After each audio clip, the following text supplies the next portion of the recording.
looking at the blood report right now, a real one, the one that you and I see every single day in clinical practice. And I want to draw your attention to one line.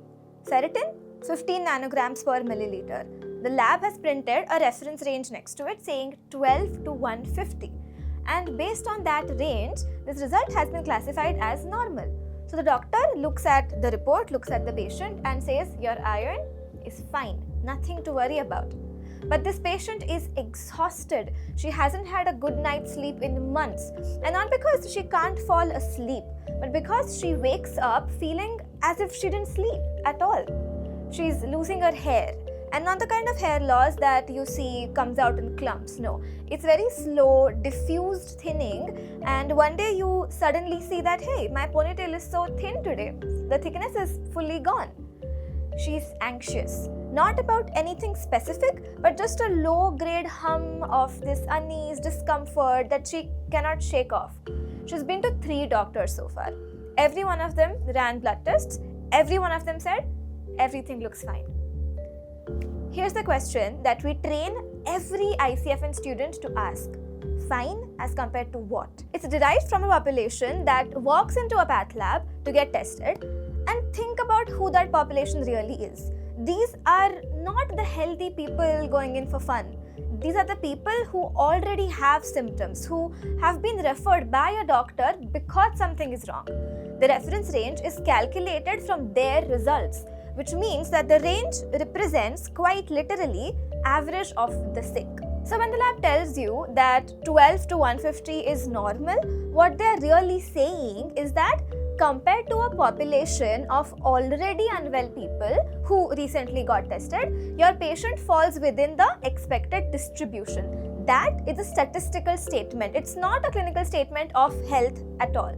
In functional blood chemistry, we use optimal ranges. These are not the ranges that we've invented, no. They are derived from research identifying the values associated with the most healthy, most vital outcomes. And the people who are not just free of a diagnosis, but who are actually thriving in their life.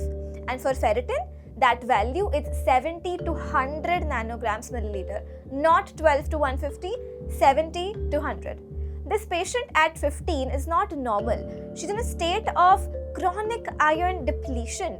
It's affecting her energy, sleep quality, her hair quality, her cognition, emotional stability, and everything else.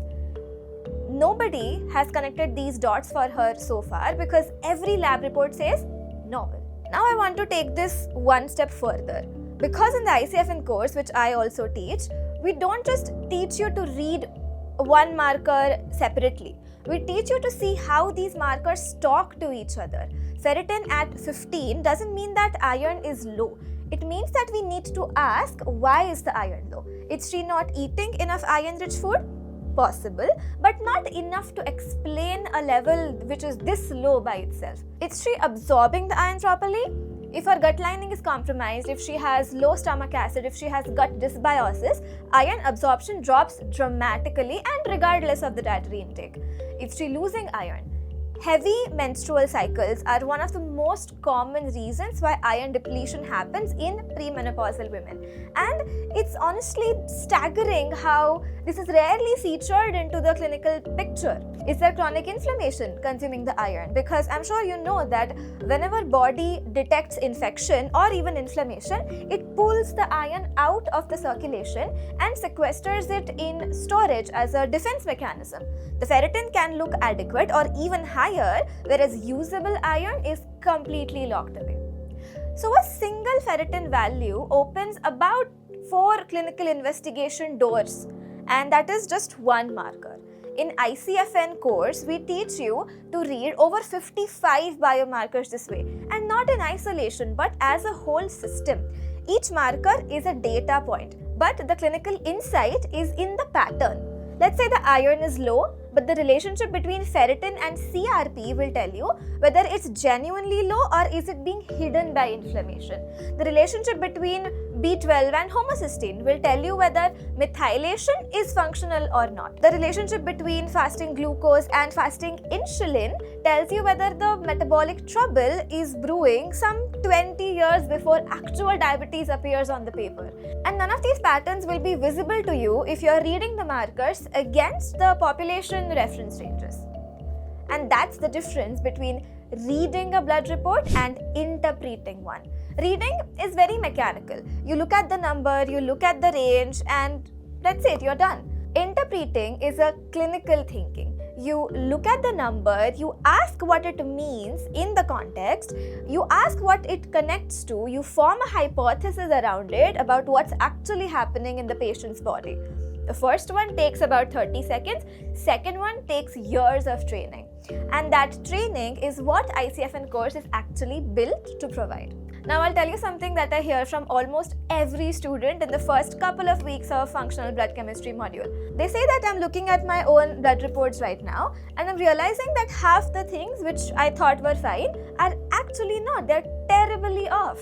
I'm thinking about all the patients that I've seen this month and I told that you are fine, but I missed a lot of things. But in reality, they know that something is off, and that moment, that uncomfortable yet clarifying moment, that is the beginning that you know that something completely different is about to happen in your clinical practice. So if you've ever looked at a patient's blood work, everything looks fine, but it still felt like the numbers weren't matching the story that the patient was telling you, you thought that something was off, that's not wrong. You were exactly right. You just did not have the framework to prove that. Now this is exactly what the framework looks like.